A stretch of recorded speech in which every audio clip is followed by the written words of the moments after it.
From the Gert Boyle studio, it's OPB Politics Now for Friday, December 13th. State lawmakers met in Salem this week for a special legislative session to answer a very difficult question. How is Oregon going to pay for its wildfire seasons? Fires are getting more destructive, and the cost to battle them are growing. It promises to be a politically tricky problem to solve, but we're going to walk you through it. Welcome to the podcast. I'm OPB politics reporter Lauren Dake. I'm April Ehrlich, environmental policies reporter for OPB. And I'm Dirk Vanderhart. I cover politics at OPB. April, let's start with you. Last summer's fire season was the most destructive that we've seen in terms of acres burned. Just remind us what happened. Yeah, so the spring started out kind of mild. We had high snowpack and a lot of rainfall across much of the state.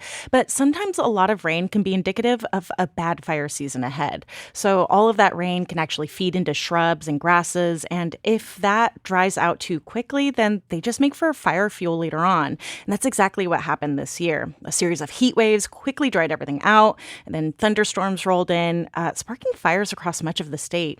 So by August, over 13,000 firefighters were working fires at once. Then we were hit with 6 mega fires, which are fires larger than 100,000 acres. And by the end of the season, wildfires burned across nearly 2 million acres in the state. When we say nearly 2 million acres, are we talking mostly public land, private land, a little bit of both? A bit of both, but the biggest discrepancy was between the amount of forests and grasslands that burned. So according to state numbers, about 100,000 acres of timberlands burned, but almost twice that amount burned through grazing lands. And so these fires destroyed fencing and they killed a lot of cattle. That's a big loss for ranchers, since full-grown cows can be worth a couple of $1,000s each, and they take years of rearing. So on top of that, these grasses likely won't come back for a couple of seasons, so ranchers are likely to struggle to find ways to feed their livestock for some time. You mentioned 13,000 firefighters and 1.9 million acres burned. How much did it cost to put these fires out? So I think it helps to know that the Oregon Department of Forestry doesn't just fight fires on state lands. It also works on public and private lands that pay into the state's wildfire funds. So that means ODF is not only charged with protecting over 700,000 acres of state land, but also 16 million acres of other forest land, much of which is privately owned.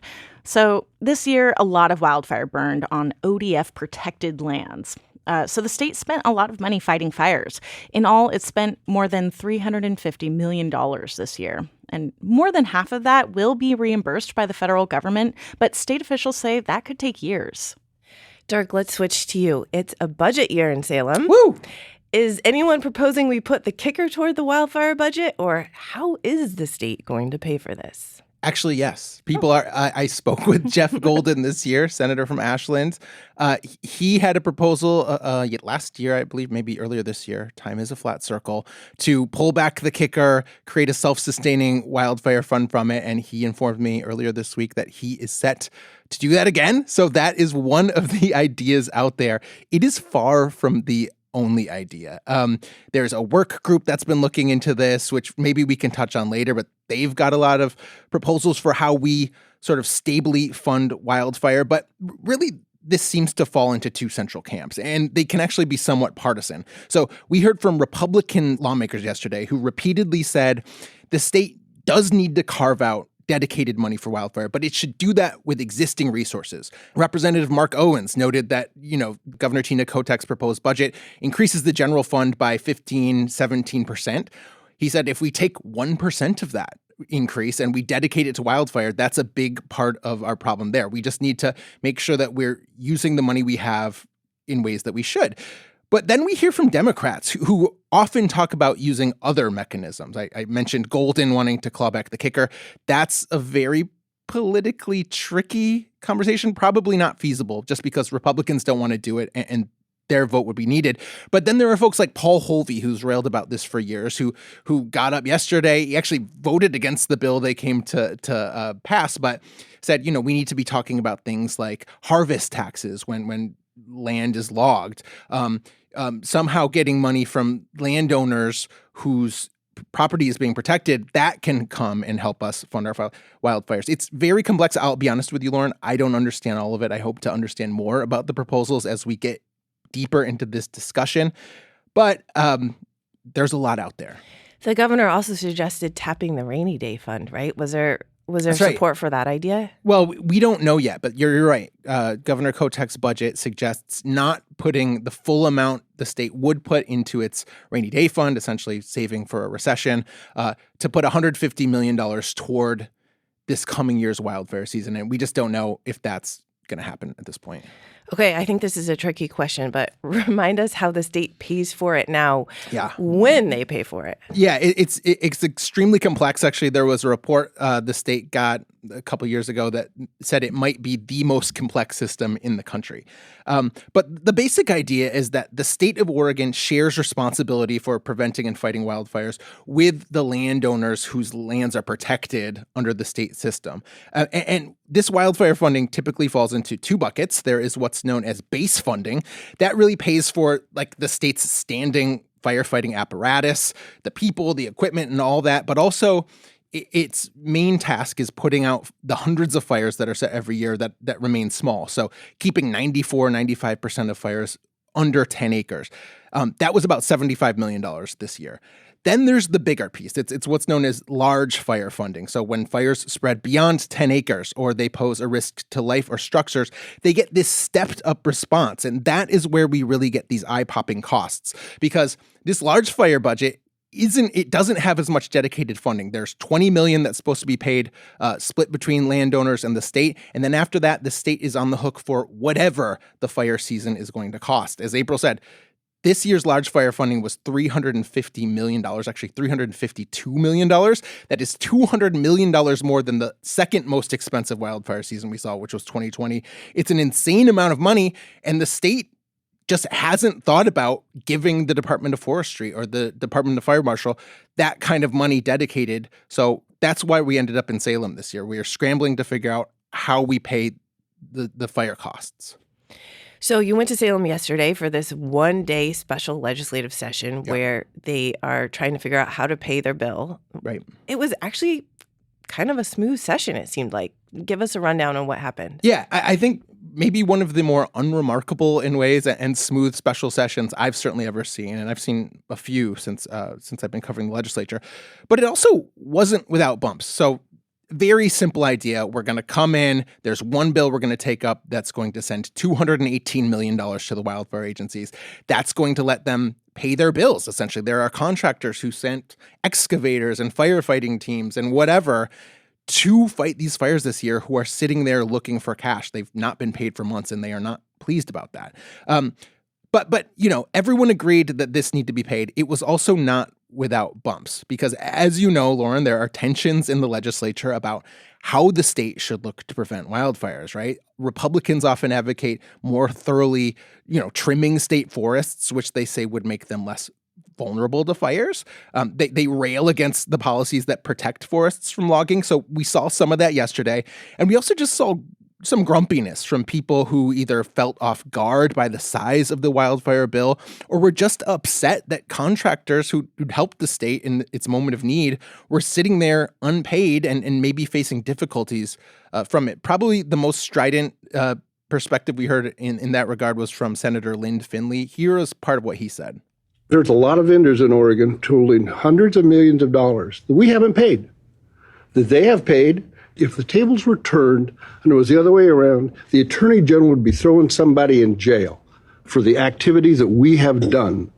And I think that's unacceptable behavior. Finley actually called on the head of the forestry department, the state forester, to resign over this. He said lawmakers weren't kept in the loop enough about costs. That seems unlikely. But, in the end, there was not disagreement that the state needs to pay its bills.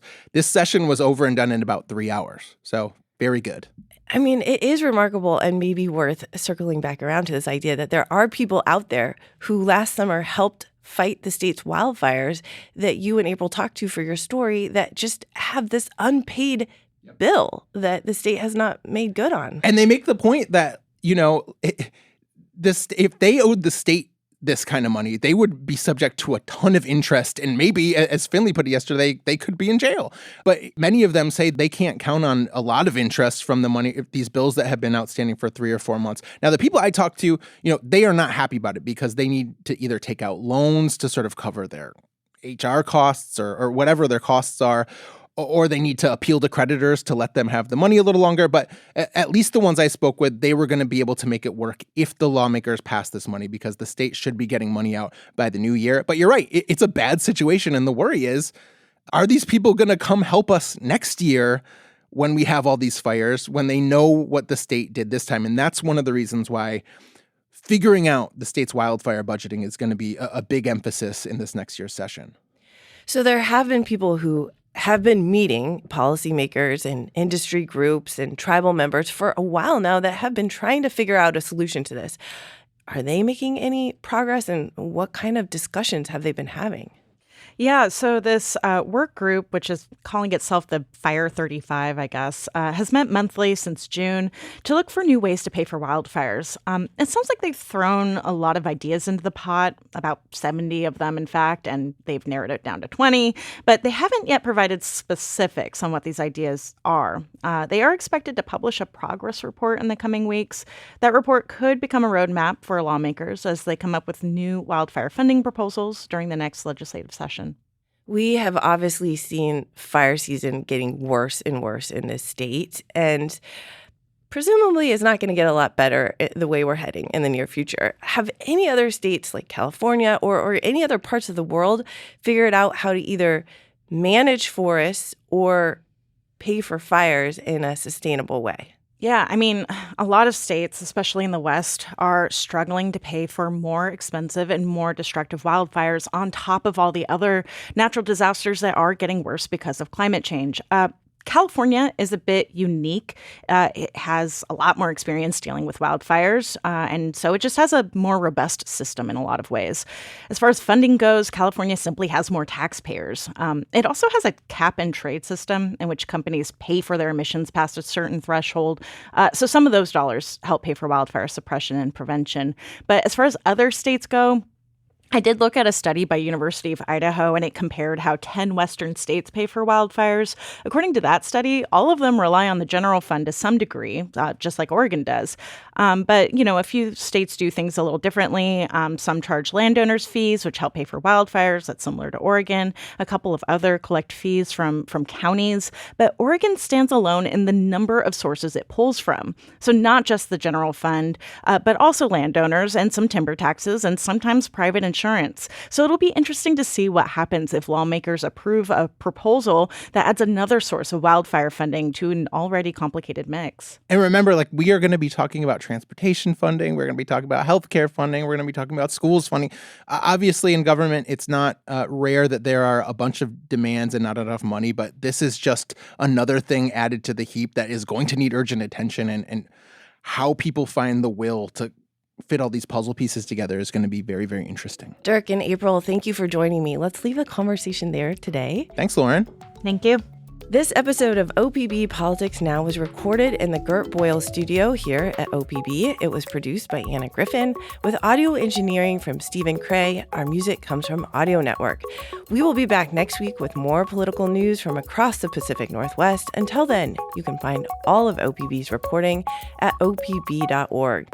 Thank you for your support, and thank you for listening.